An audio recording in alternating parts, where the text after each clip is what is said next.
Quand vous prenez la zone cotonnière, c'est 7177 sociétés de coopératives. Et je parle de 7177 sociétés coopératives au Mali.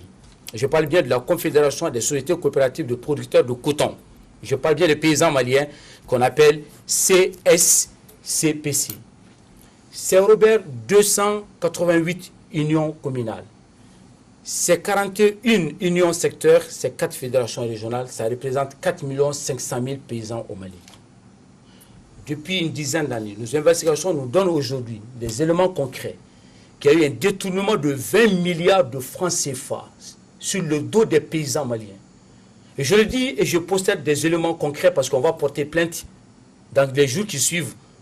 Et on va porter plainte parce qu'il faut donner ses droits aux paysans maliens. C'est ça le Mali d'aujourd'hui. Même le paysan malien est volé. Ça représente 4 500 000. Alors, la question que je me pose ce soir, est-ce que la CMDT est dans la posture de laxisme, de négligence ou dans la complicité? Parce que la CMDT, les fonds proviennent de la CMDT. Et ces fonds doivent servir à la formation, à la sensibilisation, aux missions de fonctionnement de ces coopératives. La CMDT doit demander juste une chose, M. Robert. C'est le programme d'activité des sociétés coopératives, niveau communal, niveau régional, niveau secteur, avant de débloquer les fonds. La CMDT doit demander le PV du conseil d'administration ayant validé le programme d'activité aux différents niveaux. La CMDT doit demander les rapports d'activité et des états financiers des activités de l'année antérieure avant de débloquer. La CMDT doit demander les relevés bancaires de tous les comptes ouverts pour les régions et les fédérations et les confédérations. La CMDT ne fait pas ça, elle continue à verser l'argent à cette confédération des sociétés coopératives de producteurs de coton et depuis une dizaine d'années. Aujourd'hui, nous sommes en investigation et nous avons des preuves. Les comptes se trouvent à la BNDA. Il y a 3 comptes et plus qui nous permet aujourd'hui, avec des experts comptables, M. Robert, notre plateforme est au courant, nous allons porter plainte. Il y a au moins 20 milliards qui ont été volés, détournés de l'argent des paysans maliens. 4 500 000 paysans.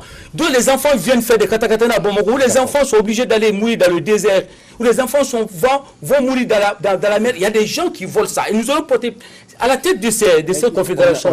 Et je termine. Permettez-moi. Okay. À la tête de ces confédérations, les Maliens doivent savoir qu'il y a M. Bakary Tougola. Il y a M. Raymond qui est le président Bakary Tougola. Le coordinateur, c'est Raymond Dansoko. Il y a le responsable administratif et financier, Fadjala Koulibaly. Il y a le comptable, Mamadou Tougola, qui est le neveu de Bakary Tougola. Il y a le trésorier, Pierre Doumbia. Nous allons porter plainte. On ne peut pas voler 20 milliards de Maliens, qu'on s'assoit à Bamako, qu'on se fasse des fêtes. 20 milliards de Maliens. 20 milliards de francs CFA des Maliens, qu'on vole des paysans maliens et qu'on se plaise à Bamako. D'accord, merci. Merci, professeur. Monsieur